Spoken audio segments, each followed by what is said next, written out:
When we adopted our son, we were told that his birth mother was diagnosed with schizophrenia and manic depression. And in fairness to us, they wanted to alert us that we should be prepared for things such as learning disabilities, disruptive behavior, trouble in school, trouble getting a job, and possible jail time. So when I heard this, I thought I could rely on my research. I had plenty of time to prepare, and I could turn this child around. However, what I didn't count on is that maybe my plan was not God's plan. As Eric entered school, I relied on medication, counseling, and a strict diet for food allergies, which made a difference in his behavior. Still very disruptive child, having 4-hour temper tantrums if he didn't get his way, destroying property, and I was at my wit's end because the research that I had done was not helping my son at all. I was just becoming really anxious. I would be sharing my stories with my friends. They were my sounding board, but I could see they were growing weary too of my stories because they couldn't relate. Their children were nothing like mine. By the time Eric was age 6, my then husband decided to leave the marriage. He felt that it was so disruptive for him, he couldn't deal with my son's behavior. And he turned to drinking after work and wouldn't arrive home until after he was sure my son was asleep. So to relieve some of the stresses of the day, I go out and go dancing. And I happened to meet Patty one night with her coworkers, and we started getting along. She agreed to date me, and Eric was about 10 then, and I tried to be a supportive male figure in his life, but it was rough. Had trouble getting along.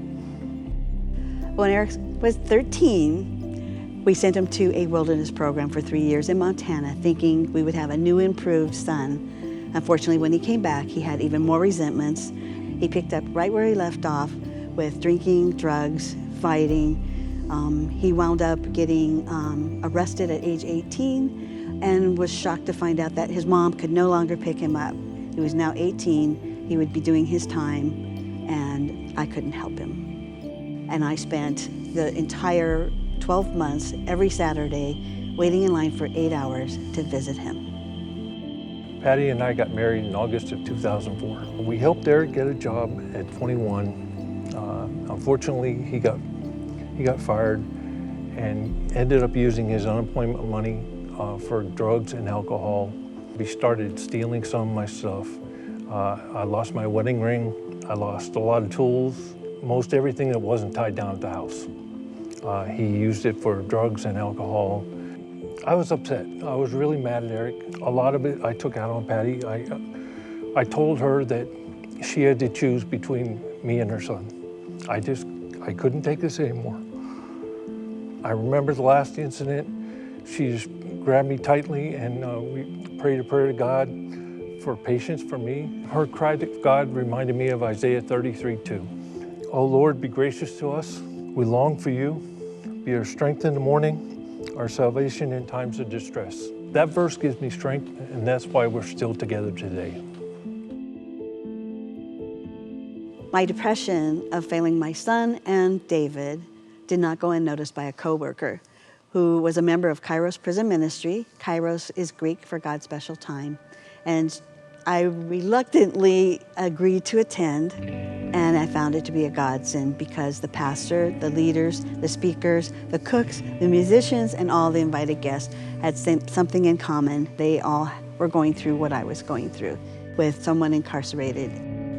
We wanted to get more involved in Three Crosses Church, so we decided to take the Life Transformation Seminars. When we graduated the Life Transformation Seminars, we both knew our purpose was to glorify God. Mine was to minister to the men inside the prison walls. And my purpose is to minister to the women outside the prison walls. Tom Welch, who leads our prison ministry, suggested we start a support group for the families on the outside. I came up with the acronym FAITH, which is Families Assisting Inmates Through Healing, and that's the care ministry that we started. In creating Faith Prison Care, we want to create an environment that people who are going what we're going through have a shoulder to lean on.